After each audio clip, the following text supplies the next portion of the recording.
दोस्तों, बाबूराव आप्टे का नाम सुनते ही सबके चेहरे पर मुस्कान आ जाती है, लेकिन आज जो खबर निकल कर आई है उसने फैंस के दिल तोड़ दिए हैं। हेरा फेरी 3, जिस फिल्म का लोगों को बेसब्री से इंतजार था, उसके सेट पर अब खुशी नहीं बल्कि कानूनी जंग छिड़ चुकी है। हां, सही सुना आपने।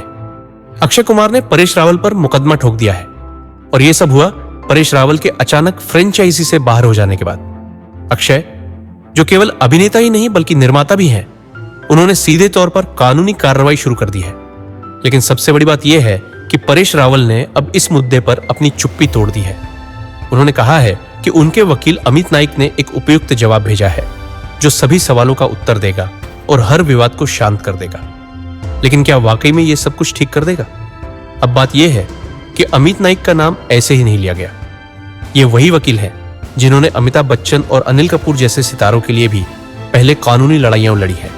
यानी परेश रावल ने इस मामले को बिल्कुल भी हल्के में नहीं लिया है। उनका कहना है कि उनकी टर्मिनेशन पूरी तरह से वैध थी, यानी वो अपने तरीके से निकलना चाहते थे और उन्होंने पूरा कानूनी प्रोसेस फॉलो किया। जैसे ही ये खबर ट्विटर पर आई, लोगों की प्रतिक्रियाओं का तूफान आ गया। एक यूजर ने भावुक होकर लिखा, परेश भाई, अगर आपको किसी ने दिल से चोट पहुंचाई है तो अक्षय और सुनील के साथ बैठिए और प्रियदर्शन सर को भी बुला लीजिए। आप अभिनेता से पहले एक बड़े इंसान हैं। लेकिन एक और यूजर ने इसे पीआर स्टंट बता दिया। सब कुछ स्क्रिप्टेड लग रहा है। अब सवाल यह है, क्या यह सच में दोस्ती टूटने का कारण है या फिर एक बड़ी मार्केटिंग स्ट्रेटेजी? दोस्तों, हेरा फेरी सिर्फ एक फिल्म नहीं है, यह नॉस्टैल्जिया है। जब हेरा फेरी 3 की खबर आई थी तो लोगों ने सोचा था कि बाबूराव, राजू और श्याम की जोड़ी फिर से कमाल दिखाएगी।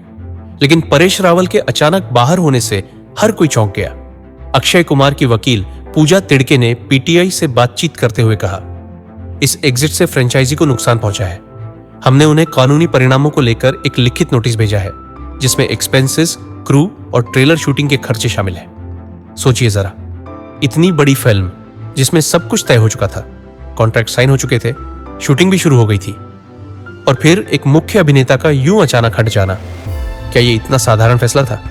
और अक्षय की टीम ने परेश को सिर्फ 7 दिन का समय दिया था जवाब के लिए।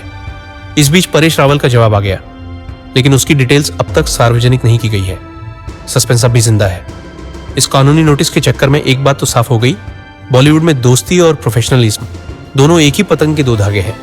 जहां पैसा होता है वहां रिश्तों की मजबूती कभी कभी कमजोर पड़ जाती है। अक्षय और परेश दोनों ने 20 साल से ज्यादा साथ में काम किया है।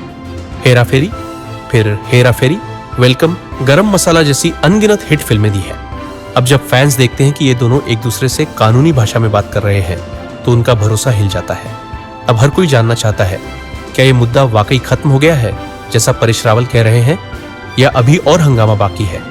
लीगल जवाब की सटीक जानकारी अभी मीडिया में नहीं आई है, लेकिन इतना जरूर है कि यह सिलसिला यही नहीं रुकेगा।